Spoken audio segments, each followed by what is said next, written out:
Everybody, welcome to the Ronline Report. Today's guest, one of the most impressive guys in the IFBB Pro League. We don't see enough of him, but we're going to see him on stage at the Indy Pro just a few days from now. Please welcome from Minnesota, Charles, the Definition Griffen. What's up, Charles? What's good? What's going on, my man? What's going on? Long time. Yeah. So I'm going to start this out by talking about last year because you had not competed since 2019. So just to run down things, a few of the highlights for you. You took second to Muscle Mayhem show in 2017. You came back in 2018 and won that. That's in Kansas City, Missouri, I believe. Yeah, and in 2018, I also took second at Indy. Yes, that was one of the Kuklo years. Yeah. Yeah, you look crazy at that show too. So I assume that's why you want to come back and win Indy is because exactly second place sucks, doesn't it? No, that's the what did he say? That's the first loser, or I forgot what the saying was. Flex Wheeler used to say that all the time. Second place is first loser or something. Yeah. He hated taking second.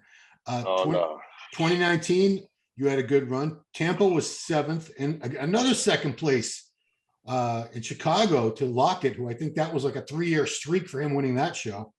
Yeah. And then 2020 was the year where, man, the whole world was just messed up, and you sat that out. But yeah, I was already, because like when Tampa was my worst place ever in 2019. 2019, I never not been in the first call out. Wow. I never not been in the top 5, and I didn't want to do that show. But with sponsors and other people in my ear, so I decided to do the Tampa show, and that's when I got my worst placing ever. So I was already going to take the time off, and then COVID hit. It all worked out perfect.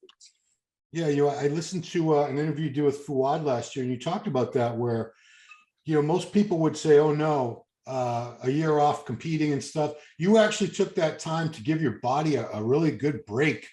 Let your body weight come down, came off all the supplements, and I think that set you up for a really good spot.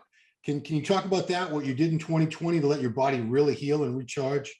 Yeah, 2020, I just let the body heal. I came off everything. I was on a little bit of test, a little TRT. That's all I was on, and I just wasn't even really. I was in the weight room working out, but I wasn't working out. You know what I mean? I was just keeping the muscles with blood in them, doing a little bit of work.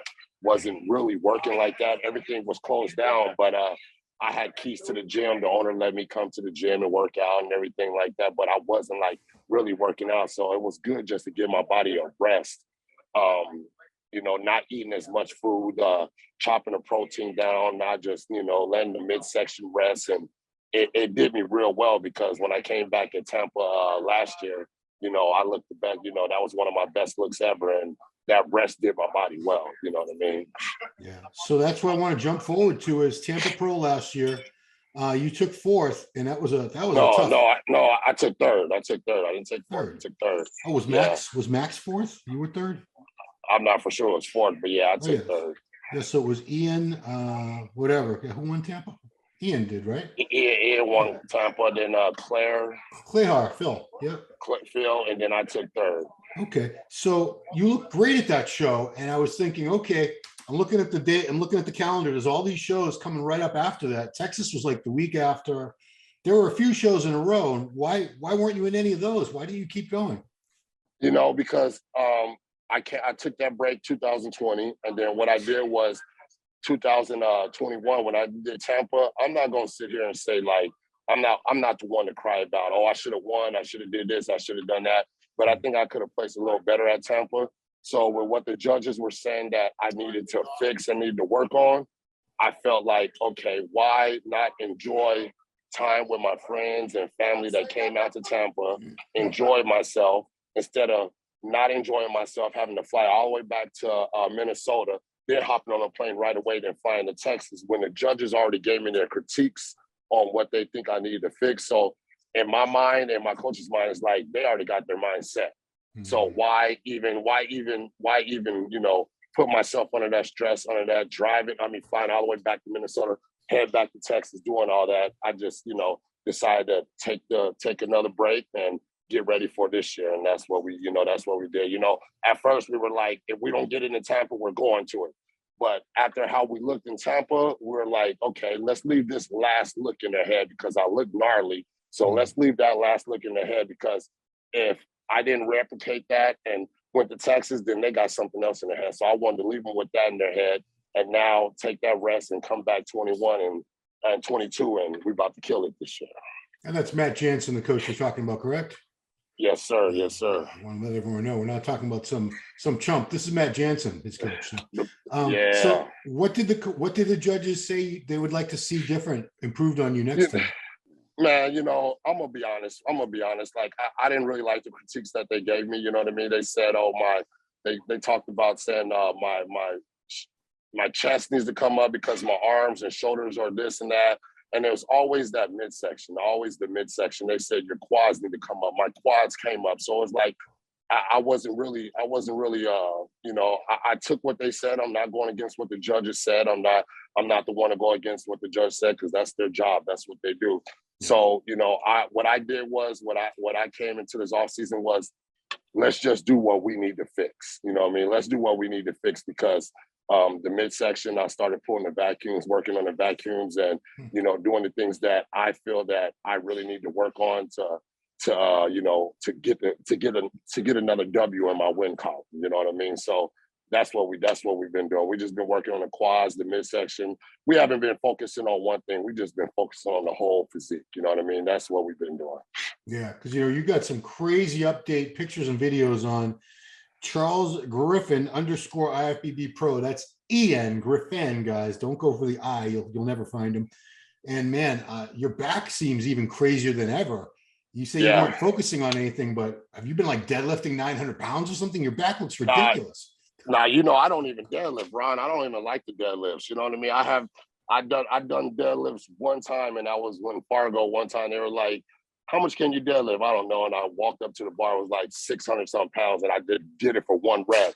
But I do rack pulls. That's what I focus on. I do rack pulls, because what I noticed when people deadlift, they always like, "Oh, my body hurts. I did deadlifts. I did this." No matter if your form is right, this and that, you taxing your body on deadlifts. And I just never got into deadlifts. You know what I mean? I take the legs out of it and do rack pulls and focus on the back. You know what I mean? I'm glad you said that, because we have all these crazy rules that they're not really rules, but they're in people's heads. Like, you have to deadlift or you're never going to have a good back.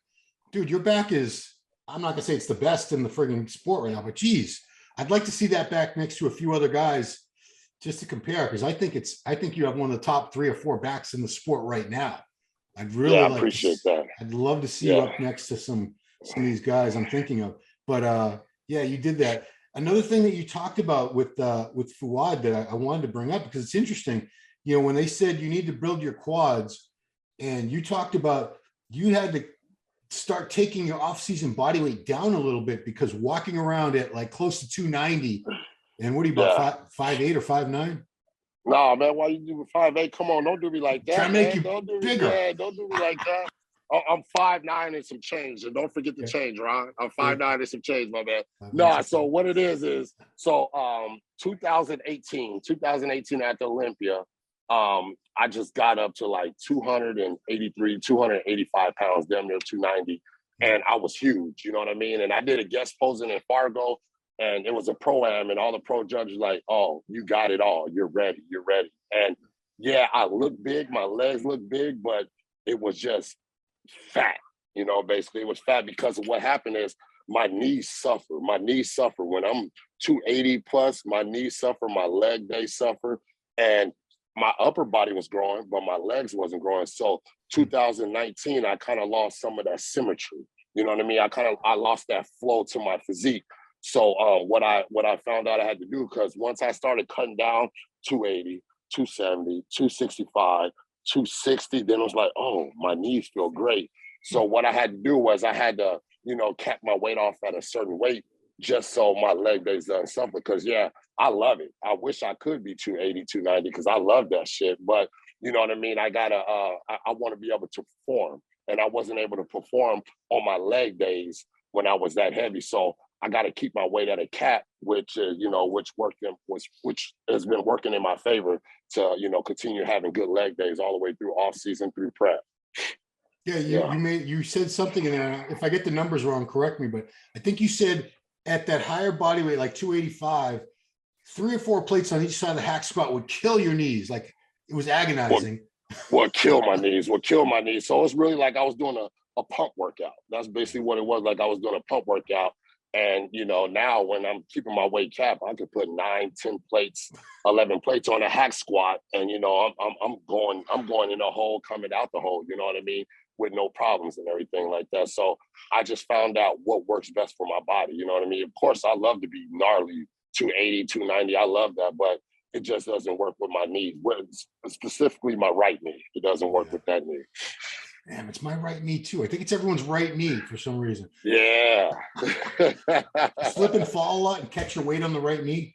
I have in Minnesota, snowy Minnesota. I have slipped on that ice a couple of times, and this and that. But so I don't know. I don't know what it's caused from, but I just can't get to that 280, 290. It sucked because I love that. I love looking huge and gnarly like that. It was fun. I mean, it was a lot of fun. What are you weighing in these progress pictures and videos I've been looking at? Like 265, 270? I don't know what you weigh. You look enormous. Yeah, I'm right now my weight is at 246 right now, 246, 247 right now. So that's where I'm at right now. I came down, so I haven't lost much weight on this prep. The body composition has just changed. Yeah. You know what I mean? The body composition just changed and everything like that. So yeah. I don't plan on, we're right there. We're right there. So right now we're just in a phase where I'm checking in with Matt daily. You know what I mean? So today is a baseline day. I check in with him tomorrow. Tomorrow's a big refeed day. I've been having huge refeed days. Like I had a refeed on Friday, Saturday, and Sunday, and those were refeeds with cheats. So that was like 7,000 plus calories. And I still lost 0.2 pounds. I still lost 2.2 pounds. Then I had a refeed on Monday with no cheat, and then I had the baseline diet. So now each day is just going day by day. I might have a baseline, I might have a refeed day. So I check in with him daily, and he just lets me know what we're going to do on that day. So we're right there at that point now. I want to give everyone the timeline, because we're actually recording this earlier than it's going to post. We're recording this on Tuesday, May 3rd. The show isn't until the 14th. And man, your face is already, look at that. Look at that. Oh yeah, it's there. Stick your fist in the hollows under those cheeks. Yeah, and it stays. Yeah, we're there. I have the condition where I'm at right now. This is like, condition's never been my problem. I'm always coming to the stage condition, but we're bringing it to another level this year right now. You know what I mean? I'm excited. I'm very excited with what Matt's doing with me, what we're doing together. You know what I mean? The name of the game is conditioning. We all got muscle.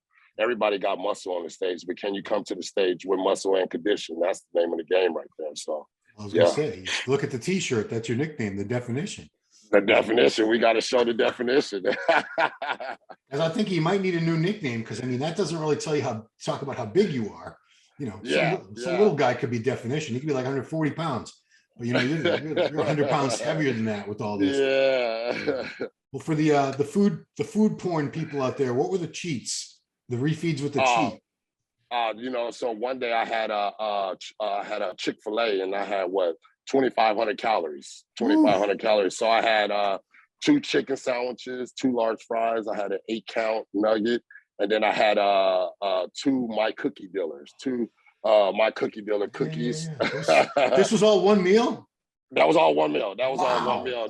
Then another day I had a double bacon cheeseburger, and both of those patties were half-pound patties. And I had a fry with 3 pancakes with bacon and eggs. And then I had another My Cookie Dealer. And then the other cheat was I had 12 tacos with some beans and rice. And then I had another My Cookie Dealer. Those are the best. I love those cookies. Yeah, those cookies are the best. Those cookies are the best. Do you have a favorite flavor? All of them. Yeah, because all of them. You can't buy like a dozen of one flavor. You always have to get like a variety. And like I've been waiting for like one to suck. Like I know one day one's gonna be like horrible. My favorite is that strawberry cheesecake. The strawberry cheesecake. It's fire. It's fire. Yeah. So and you wake up the day after these meals and you're a little lighter. Yeah, so like after those 3 cheat meals, after those 3 refeed days, and the refeed days are huge. You know what I mean? Like my meal one is 200 grams of steak, I got 3 English muffins with 10 grams of peanut butter, 10 grams of jelly on each of them. Yeah. And then I have 280 grams of rice. And I have three whole eggs. Meal 2 is 200 grams of chicken with 480 grams of rice. One with 10 grams of olive oil on it, 1 English muffin. Meal 3 is like 160 grams of cream of rice and a protein shake. Meal 4 is like 200 grams of chicken, 480 grams of rice, another English muffin. Then meal 5 is a cheat, and then meal 6 is 200 grams of chicken, 100 grams of oats, and 40 grams of peanut butter on it. Wow. Yeah. So and it goes down easy. And I had those 3 days in a row, and I lost 0.2 pounds. see, scientifically, it doesn't even make sense. How's that At possible? I don't know. I'm freaking myself out this prep. I'm not even gonna lie. This is the most food I ever ate right now. And I'm still like burning. It's crazy. I mean, Matt Jansen is a very skilled coach. He knows exactly what he's doing. And I assume if you weren't getting these cheat meals, you'd probably be flattening out quite a bit, or else he wouldn't. Yeah, exactly. I'd probably flatten out, and I'd probably be on the men's physique stage because I'd just be losing all kind of weight. those guys are getting bigger all the time, though. So man, yeah, they are. Yeah. I don't seem quite as big as you, but they're headed that way. I want to get back to the leg thing because your legs have come up, and for somebody that's already so advanced as a bodybuilder with a physique like yours, to be able to make any kind of improvements to a body part is amazing. So can you share something, exercises, techniques, anything that you've been using for your legs that have paid off for you? You know what I'm all about. You know what I mean? This is what I'm all about. Like a lot of people, you see a lot of people moving weights, they're just moving the weights. You know what I mean? I'm feeling the weights. You know what I mean? So it's all about form to me. I'm all about a perfectionist when it comes to the form, make sure I'm executing the exercise correctly. So, you know what I mean? When I'm doing hack squats, I'm taking that the eccentric part of the movement. I'm going real slow on that eccentric part of the movement, staying in the hole for a couple seconds, and I'm coming up. I'm not just boom. You know what I mean? I'm staying the time under tension. You know what I mean? The more I can stay that muscle under tension, the better it's going to be. So that's how I apply that to all my training. A lot of people like, oh, you do tempo lifting. No, I don't do tempo lifting. That's just the way I lift. And I'm not going like slow. I'm just, I got a good rhythm with it. I'm feeling every rep. Even when the rep gets hard, I'm keeping that same rhythm going. I'm keeping that muscle under tension. And I feel like that's the best way to do it. You know what I mean? You see a lot of guys just rah, rah, rah in the gym. Yeah, it looks cool. But if you slow it down, I bet you can't do that much weight. You know what I mean? I'm doing the same weight they're doing with controlness. You know what I mean? So that's my whole skill right there. Control the weight, feel the weight, and make sure you're moving the weight correctly, and you're gonna see your body change with doing that. Yeah. So I would say that probably add 30 to 40% to whatever you're lifting would be what you could do if you were, exactly. The branch and Johnny and Ronnie style. Exactly. So your form is really good.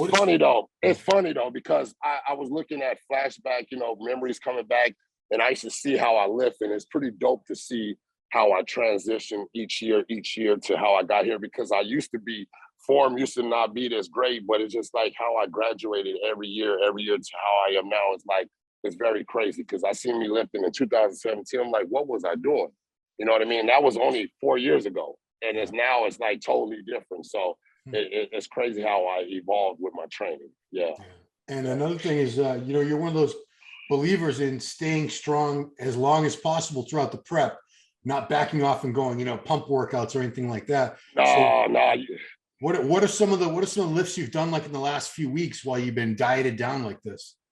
My favorite thing when it comes to quads is the hack squat and the horizontal leg press. On back days, I'm doing, medals rolls, dumbbell rolls, bent over rolls. I'm doing, rack pulls. I'm doing it all. You know what I mean? I'm not holding back on anything. You know what I mean? I'm going as heavy as I can with being safe. I'm being safe, but I'm still going heavy. You know what I mean? I'm just making sure that I'm, staying safe with it, but I'm still pushing away, because I feel like when you start to soften the weight up and this and that, you lose that the muscle. You know what I mean? You want to keep that muscle dense and nasty.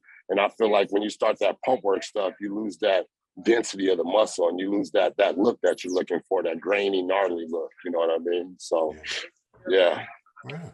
So we talked before we started recording about, we have all these other shows coming right up. We have New York right the weekend after. We have Cali Pro weekend after that. Then I think is Toronto maybe the week after that too. So a lot of Then in Puerto options. Rico Pro, yeah, it's a lot of options. There's a lot of Yeah. options. So right now, I'm just really focused on Indy. You know what I mean? And when I go out here and win Indy, I'm gonna still do another show, but I know it's not gonna be the New York show. I just don't like doing the back-to-back shows like that. I want to give myself some time to get back in the lab and let the body rest, and then hit it again. You know what I mean? That's what I like to do. You know what I mean? I've never been big on let's go week to week on the shows. You know what I mean?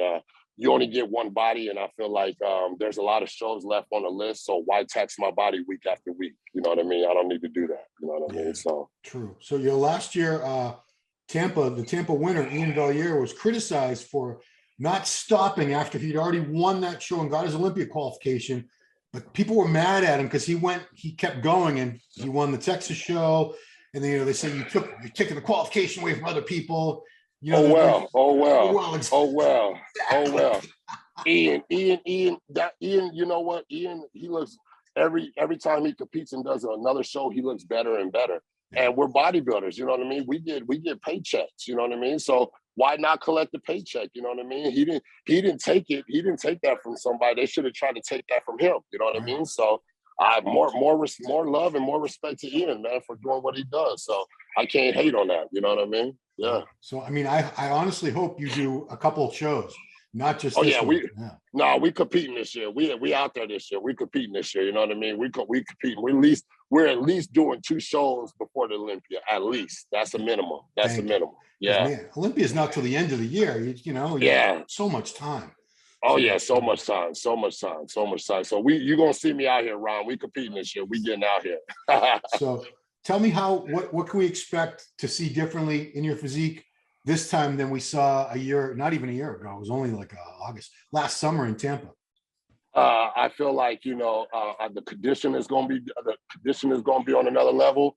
And what I've been working on is the midsection here in that vacuum, and I feel like the vacuum has helped my physique out. Is really brought my shapes out and this and that. You know what I mean? And I just feel like it's changed my whole physique when I hit that vacuum. You know what I mean? Because I feel like I could stand with anybody from the side and from the back. You know what I mean? I could hang with anybody. You know what I mean? But what messed me up was the front double bicep and that front lat spread with my midsection. And the midsection's always been a weak point of mine. And after I got that hernia surgery, whatever he did to remove this top hernia, he did something with my ass, because I never had a problem with my midsection from 16, 17, 18. I never had a problem. And once I got that hernia surgery, he did something there. So I'm not here to complain about it. I just got to do what I could do to make it. Bodybuilding is a game of illusion. So we about to illusion them. That's what we about to do. I just made something up right there. Illusion them. I don't even know if you could even blame the surgeon, honestly, because like Phil Heath had the hernia surgeries and he was never the same again. And I'm pretty sure Phil Heath probably had like the best abdominal surgeon in the country working on him. Yeah. It's probably a really tricky thing for the midsection. Yeah. Because I had a double hernia surgery too. So I had the umbilical cord, and then I had the one up here. So you know what I mean. And I never had a midsection problem until I did that. And it was kind of fault on myself, because once you get that hernia surgery, you're supposed to keep it wrapped and keep your stomach tight. And I let the gut hang out a little bit, and I stretched it out. So I had to fix what I had to fix, and we're gonna see what it do. We're gonna see what it do in 10 to 12 days. Yeah. Did you ever try one of those waist trainers?